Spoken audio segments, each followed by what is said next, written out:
Dr. Gargi. Let's check out a few newer antibiotics. We'll start with ceftaroline fosamin. This is a 5th generation cephalosporin. The addition of 1,3-thiazole ring gives activity against methicillin-resistant Staphylococcus aureus. The retention of 1,2,4-thiazole ring confers gram-negative activity. This is a prodrug which is phosphorylized in the bloodstream. It gives activity against gram-negative as well as gram-positive bacteria including MRSA. It has no action against ESBL, AMP-C beta-lactamases and Pseudomonas. It is indicated in complicated skin and soft tissue infections and community-acquired pneumonia. It acts by binding to penicillin binding proteins 1, 2 and 3 in methicillin-sensitive Staphylococcus aureus, by binding to penicillin binding protein 2A in methicillin-resistant Staphylococcus aureus and to 2X, 2A and 2B in penicillin non-susceptible Streptococcus pneumonia. The net effect is cell wall biosynthesis inhibition and cell death. Next, we'll look at cefiderocol. It is called Fetroja because of its action like a Trojan horse. Iron is essential for bacterial growth.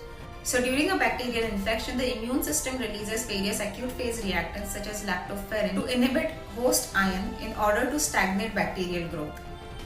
To counter this, gram-negative pathogens release siderophores which have high affinity to bind with iron. This iron siderophore complex is then transported actively across the bacterial cell membrane through siderophore iron transporter. Cefiderocol binds to the siderophore. Iron along with this complex is now transported actively across the bacterial cell membrane. Once the drug is in the periplasmic space, it acts by inhibiting penicillin binding proteins, thus inhibiting peptidoglycan synthesis and cell wall synthesis. This drug has activity against wide range of gram-negative bacteria such as E. coli, Proteus, Klebsiella, Pseudomonas and Enterobacter.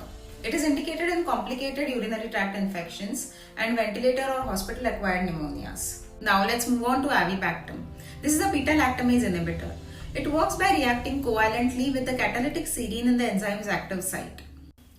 Unlike traditional beta-lactamase inhibitors, avibactam remains intact and active after release from enzyme's catalytic site, which means the activity of avibactam is fully restored after release from the enzyme site and it can continue inhibiting beta-lactamase activity. Avibactam paired with ceftazidime gives a wide range of gram-negative coverage. It is indicated in complicated intra-abdominal infection in more than 3-month-old children along with metronidazole, in complicated urinary tract infections including pyelonephritis, and in hospital or ventilator-associated pneumonia of suspected gram-negative origin. Let's move on to carbapenem antibiotics, which are meropenem, imipenem, doripenem, which is in phase 3 clinical trials for pediatric use. Carbapenems act by entering the bacterial cell wall through D2 porin channels. Once inside the outer membrane, they attach to penicillin binding proteins and inhibit their action, thus inhibiting cell wall synthesis and causing bacterial death. Their spectrum includes Pseudomonas aeruginosa and Burkholderia cepacia as well. The mechanism of resistance is by reducing the number of D2 porin channels and efflux pumps. It is seen that usage of these antibiotics can cause selection pressure of antibiotics and increase the number of resistant strains. It is seen that doripenem has less emergence of resistant strains as compared to meropenem or imipenem. They are indicated in patients with complicated intra-abdominal infections and complicated urinary tract infections. Ertapenem is also a carbapenem, but it is crucial to know that it has no action against APE, Acinetobacter, Pseudomonas and Enterococcus. Let's move on to daptomycin. This is a cyclic lipopeptide which is a new class of antibiotic. It has a novel mechanism of action which is not affected by any existing resistance mechanisms. Daptomycin activity is dependent on normal physiological levels of calcium ions. The lipophilic tail of daptomycin molecules insert itself into the bacterial cell membrane, forming a channel through which potassium ions efflux. This results in membrane depolarization, leading to rapid cell death.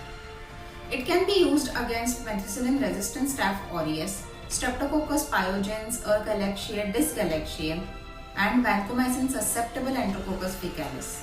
It is indicated in Staph aureus bacteremia in more than 1-year-olds and in complicated skin and soft tissue infections. Now let's check out fidaxomicin, which is a macrolide antibiotic. Inside the bacteria, we see that ribosomes wrap around RNA to synthesize proteins which are essential for bacterial cell growth, repair, development and survival. These RNA strands are made from DNA. To begin the process of transcription, RNA polymerase attaches to the promoter region in the DNA, opens the double helix and exposes the promoter complex. DNA is used as a template to create RNA strands in a process called transcription. RNA then produces proteins which are essential for cell growth, division and repair. Fidaxomicin inhibits RNA polymerase, thus inhibiting protein formation and causing cell death. It is indicated in treating Clostridium difficile associated diarrhea, but it has to be used with caution to prevent formation of resistant strains. Next is a newer route of administration of an aminoglycoside, inhaled tobramycin.